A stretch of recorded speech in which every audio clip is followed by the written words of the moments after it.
responsibility shifts. So we've had responsibility for 2.5 weeks.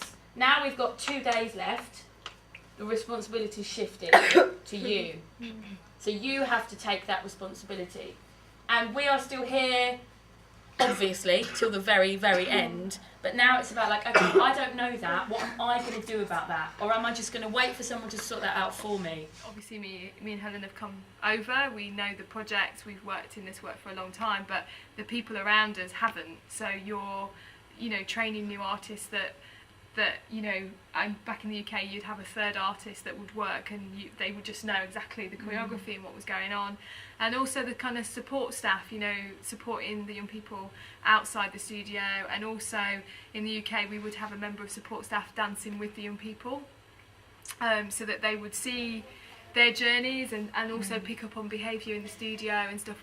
And we haven't been able to do that on this project. There's me and Helen and on this project managing lots of things, whereas you would have somebody like a technical manager that would deal with all the technical side, the production side, and the lighting designer that would be their role. You would have somebody that would come in and do costume, so this is although it's the same model, we're doing lots of different aspects of.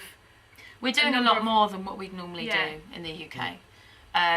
Which is fine, because we've done these projects quite a lot, so we kind of know what we need to do.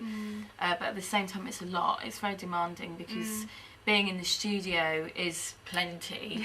Planning every night is plenty. And then you add on all the other things. And we know that actually the situation this afternoon of somebody leaving the studio, one of us had to go.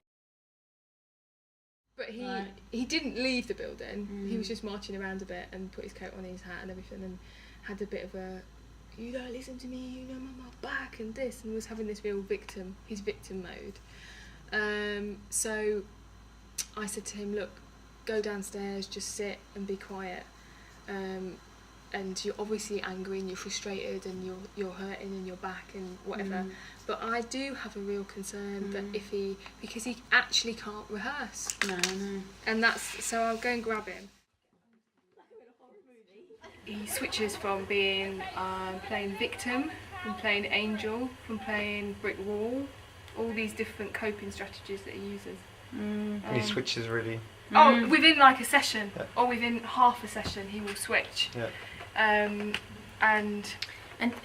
when you're talking to him, his responses to you, they're not consistent. No. Like, if you have a conversation with someone and it either stays like, I'm really angry, end of, leave me alone. Or it kind of goes, I'm really angry. You talk to them and they go, oh, I'm a little bit angry. I'm not so angry. Okay, I'm kind of cool. He doesn't do that. He's like that. Within a conversation that you'll say to him, do you understand? And he will contradict himself. Yeah. Like within that conversation. So it's really hard to get through to him, because we actually don't know who the real Angelo is. If I do that, then it's a big chance that I can't dance on Sunday. But that's the process in this project, Angelo, and that's why we wanted to talk to you, to be really clear about how we're going to work over the next 2 days, okay? And whether you can actually physically do that, because that's important to know. We've never just said to any person in years and years of us doing this work, and it's not even beginner dancers or beginner to contemporary dancers, this is if we were working with really, really experienced young people.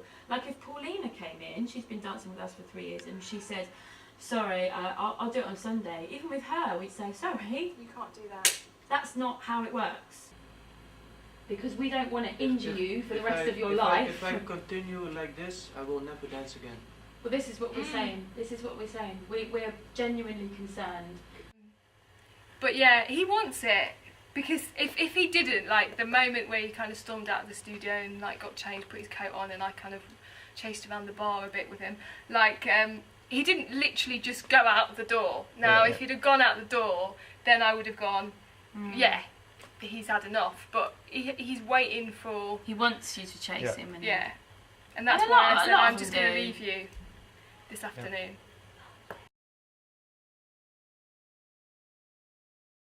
They bring a lot of good vibes to the room. I don't know, I don't quite know what it is. It's just like when you walk into a room and they're up and ready, they're always up and ready for it. You don't come into a room and they're like, okay, let's go get ready. Like some people do. Like I've had classes where I'm walking in the room and I think I'm going to walk straight back out. But no, you kind of walk into a room and you're just ready and they get you pumped up. Yeah. I love the challenge of meeting a young person and doing the opening talk with them and they're just like this. And then you see them on stage and they're going for it and they're dancing and they're moving and they're working really well together, and you've got a completely different impression of that young person from when you first met them. It was somebody that was quite guarded and, you know, difficult and not seeming to be up for it, and then you start to break down who they really are, and seeing them achieve and seeing them what they can actually do, I think is their real reward. Yeah. I think the feeling that you are part of a change, that your work and that your passion is a part of a young person's change of direction in their life.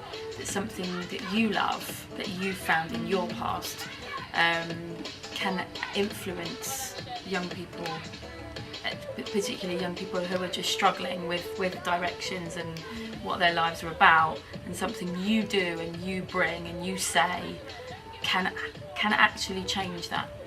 So I think that's, in a very egotistical way, that's what you kind of get, I think, is knowing that your love and your passion is inspiring other people to create passion in them for not necessarily dance, but for life, for like, actually, yeah, I'm going to do this, or I don't have to do that anymore, or yeah, I'm going to go off and do that. And you've been a little part of that change.